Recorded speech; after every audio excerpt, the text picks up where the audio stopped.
Hello everybody and welcome back to the Fortress of Solitude. Today we're going to be checking out Iron Man issue 1 by Spencer Ackerman, Julius Otar and Alex Sinclair. Tony Stark's life is turned further upside down in this new ongoing as, in the wake of Fei Long's takeover and subsequent ousting from Stark Unlimited, Tony Stark is now head of his company again. Well, sort of. As we find Tony trying to figure out what his company has become, heading to upstate New York where some enhanced Stark Unlimited security guards trying to bust up a union drive, having closed down the local weapons plant. Iron Man arrives in time to help out some of the workers running the drive, chasing off the guards who seem really to hate Iron Man, citing how he's become some woke loser.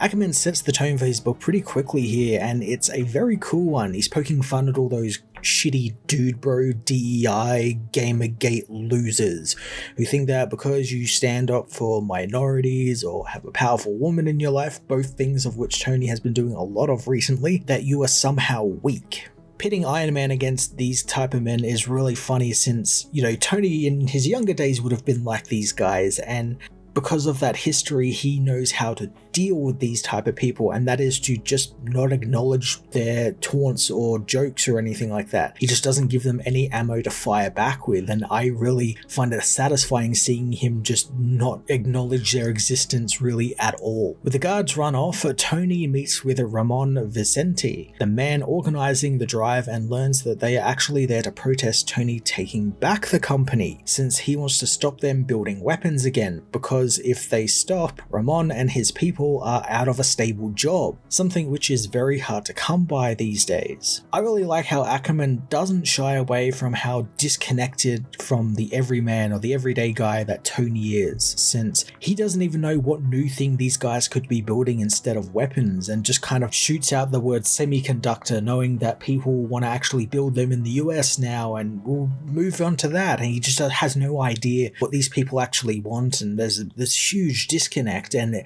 it comes from both him being an older man and also just a billionaire. Like, it's that disconnect that billionaires also have. They don't know the price of milk or bread because it's not something they have to think of, and that's what these people are to Tony. They're something that he doesn't have to think about, and that's another of Ramon's key points, as they're just afterthoughts to Tony. He doesn't care about them one bit, and that's why they're unionizing, so they have some sort of protection. Tony, of course, recognizes all of these problems that he has and wants to rectify them, wanting to take steps to help the union go through. Tony gets to work on setting everything up, but as he leaves, his suit goes completely offline, causing him to crash back down into the facility and horrifically injure himself. Tony's injuries lead him to spending weeks in the hospital and in rehab, and it begins to make him realize that he's actually getting on in years and is not, the spry young man he once was. And while I do like seeing this progression with Tony and his age,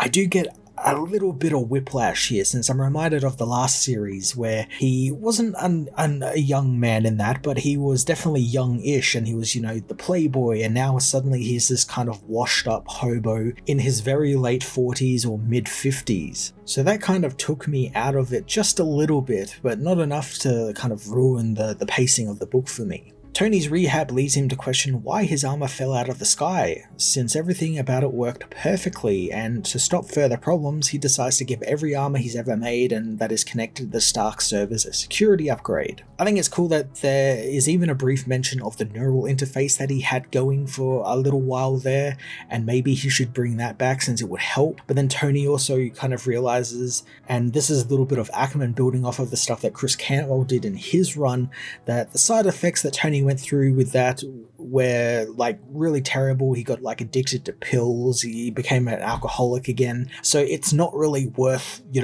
doing that to his brain, doing that to his frontal lobe. And I like that Ackerman swerves here, and instead of picking out something that we've seen already before, he just kind of puts it to the side and says, no, we're doing something else. Despite his compromised armor, Tony is forced to take it to his first board meeting since getting back control of the company. And boy, Stark Unlimited's board is filled with some of the worst people Tony has ever had to deal with in his life. Ackerman puts out some really neat little callbacks to Tony's very storied life and where he's been in his life, as Some of the members are people like Jack Kooning Jr., son of a man he worked with when he was director of S.H.I.E.L.D., and Jack believes that he got his father killed, so he has an axe to grind with Tony.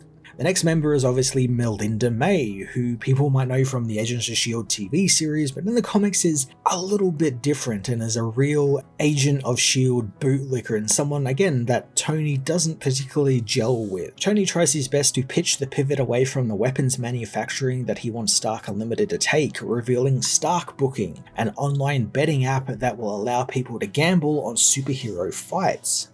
Now this kind of feels like Tony came up with it on the way over. It's just so last minute and out of left field for him, and also still a little evil since it's a betting app and they are very predatory and take advantage of people. I guess the idea is to sell it to the greedy board members, they'll make a lot of money off of people by preying on them, and it's probably something Tony thinks he can easily manage by like making the algorithm work or something like that. It's not really explained, but I can see what Ackerman is doing here is kind of making Tony seem a little bit desperate, and he knows that these guys want money, so he's going to give him something that would make them a lot of money. The board doesn't actually want to go for that, all thanks to Monica Rappaccini, the AIM scientist supreme, who arrives and is revealed to have been making offers to the board to buy Stark Unlimited alongside their partners in Roxxon.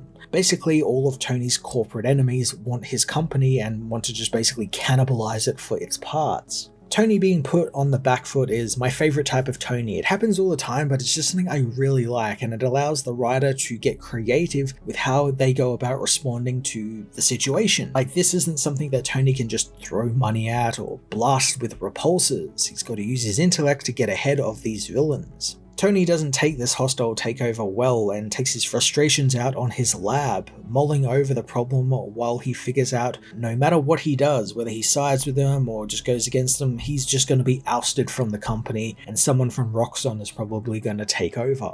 I said before how Ackerman is tackling some of these, grifter weirdos in the book, and this is really where it comes to a head. As thanks to Tony, kind of having to mull all this over, he decides to have a look at Twitter and see what Twitter's saying, and thanks to him, helping the mutants recently and, being married to Emma Frost and all of these sorts of things where he's taken the company, a bunch of online losers have begun calling him things like a communist and a liberal, and it's just really funny considering we've seen what Tony Stark's past was like as a weapons manufacturer, and he was probably the most unliberal character you could get before, that change in character when he became Iron Man, that character development. And I quite like that it really shows just how much these online grifters will just turn on someone who should, be, a role model to these people. They quite like these type of people, but because, he talked to a woman or said a woman was strong or,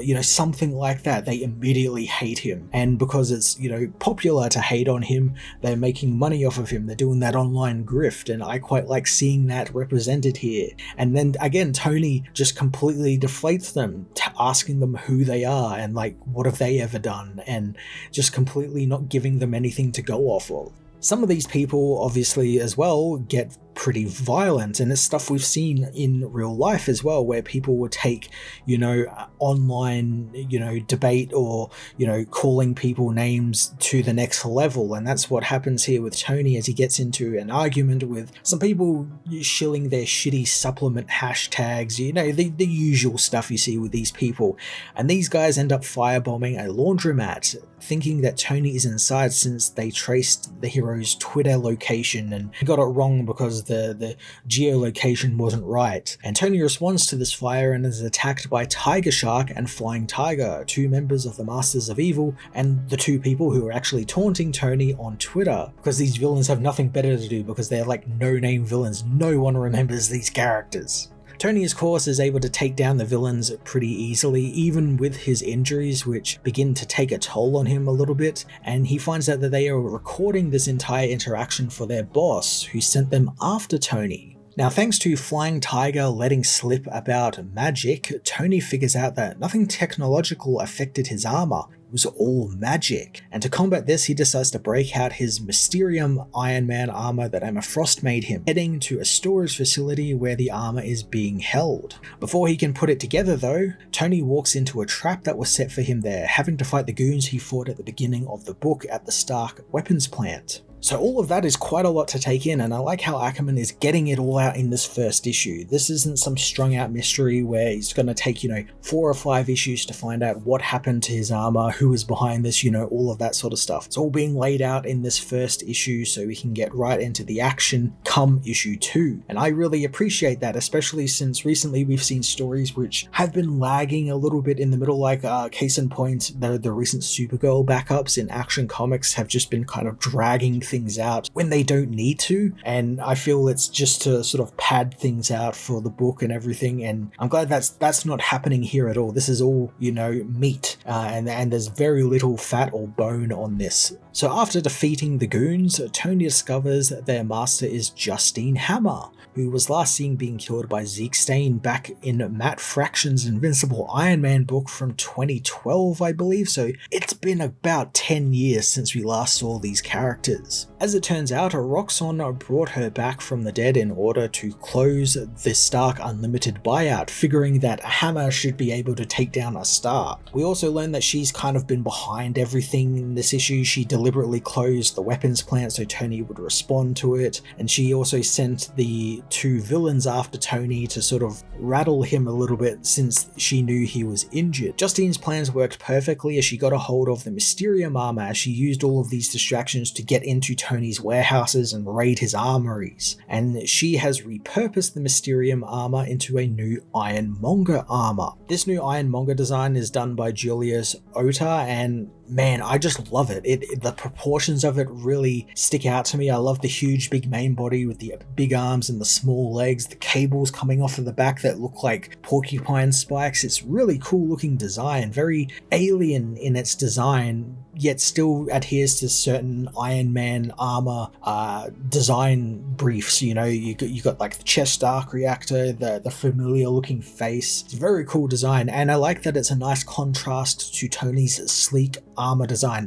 It's big, messy, and cumbersome, whereas Tony's armor is all form-fitting and sleek. Tony battles the Ironmonger, who isn't too concerned with the fight since she and the others have already taken Tony's armors and company. I like that she also cites this isn't going to be a rehash of Armor Wars. This is something completely else, because the entire title of this book or this first arc is the Stark Roxxon War, and you think like Iron Man, Armor Wars, that sort of stuff. And I like that they've made it clear that no, this isn't going to be that. Justine also reveals that she fully controls Tony's armor, causing it to drop from the sky yet again, as she tells him that when he uploaded the security patch, the virus she had her goons load into the servers in the weapons plant at the beginning of the issue latched onto that patch and infected all of Tony's connected armors, meaning that she has full control over everything. With Tony down for the count, Justine leaves in her fancy car, but not before imploring Tony to dabble in some magic, since this is the new